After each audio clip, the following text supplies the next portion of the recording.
Welcome to this review of 124 scale police cars. Stay tuned to the end of this video for a bonus clip. Enjoy. This is an NYPD 1999 Crown Victoria. Very close to the real vehicle. Minor points being the license plate should be 5888, the same as the unit number. I may make some at some point in the future.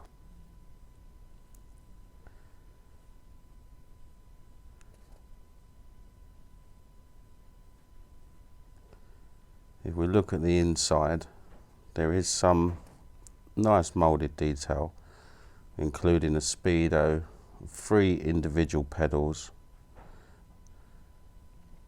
as well as CB radio.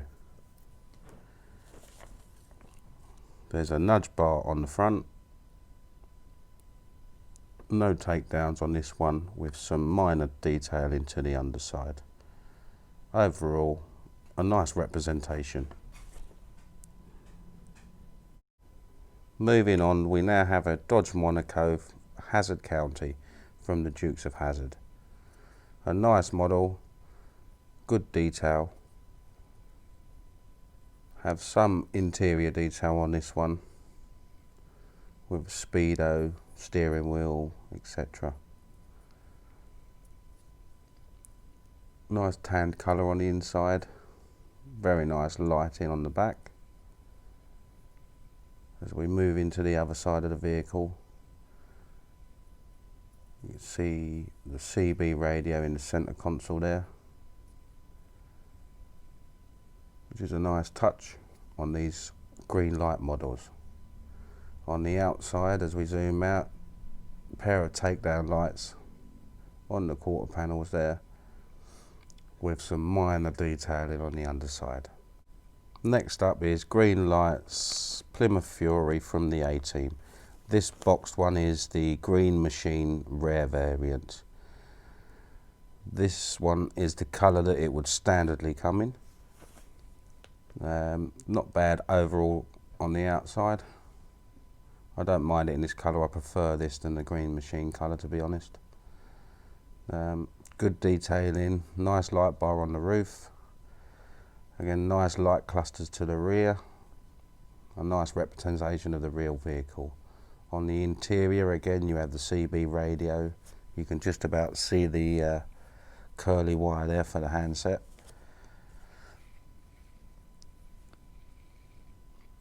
And some wood veneer there on the dashboard. As we move round to the other side, you have the steering wheel and speedo details.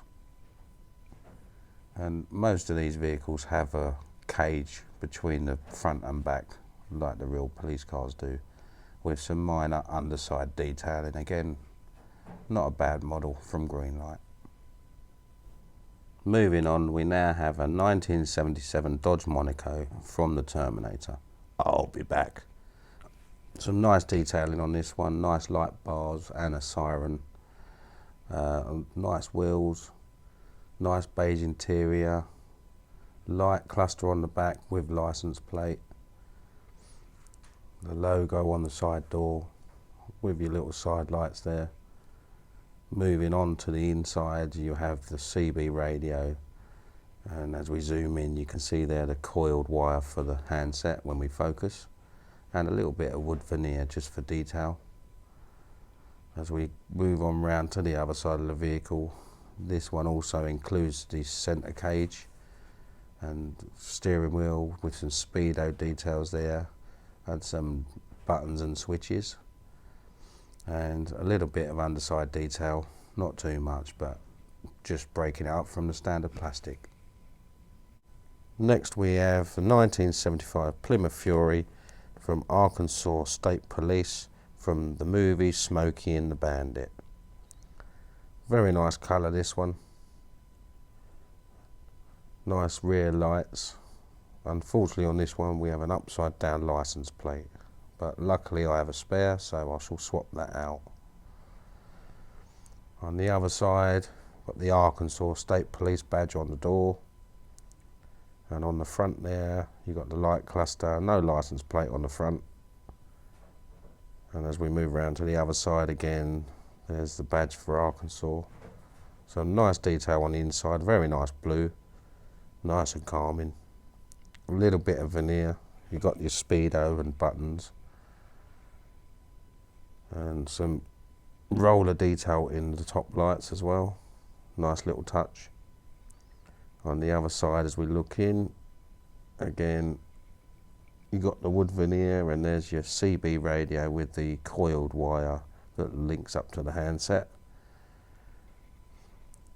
And a little bit of underside detail just to break it up from the standard plastic. Not a bad vehicle. Look good in anyone's collection, I reckon.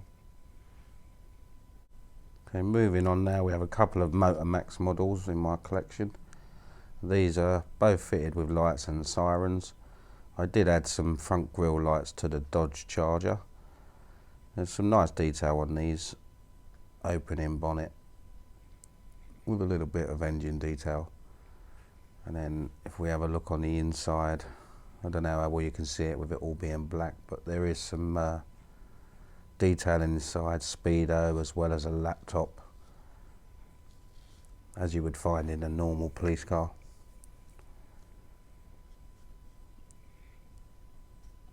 And the rear lights there and license plate, and some minor underside detail.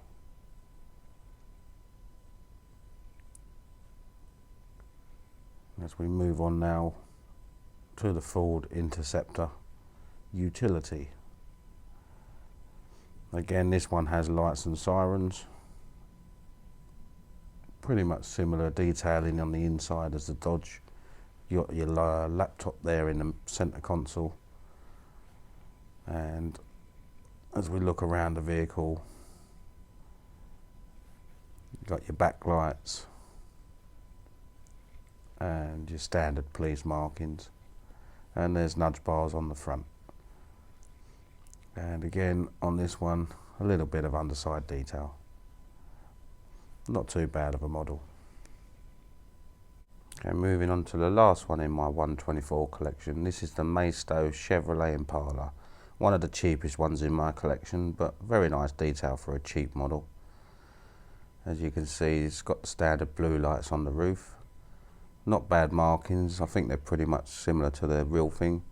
This one also has aerials.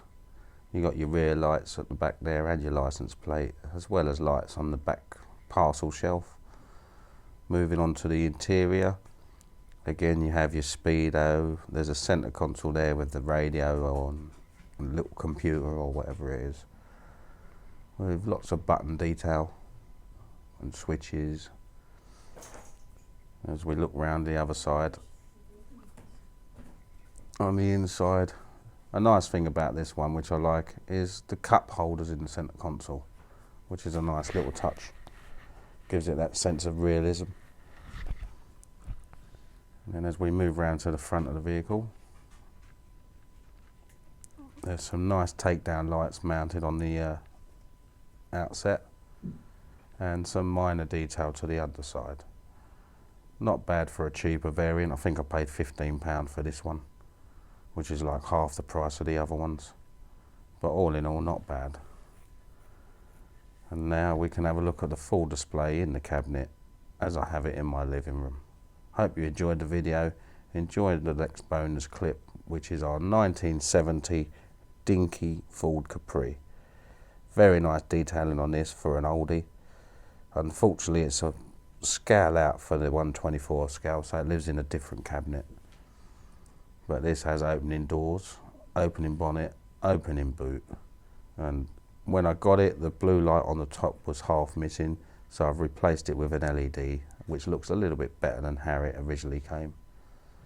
But a nice little vehicle, some standard interior details, and for a 1970s vehicle, not bad, and in very good condition. Hope you enjoyed the video, and it was informative, and when you buy your model, you know what you're looking at. Thanks very much.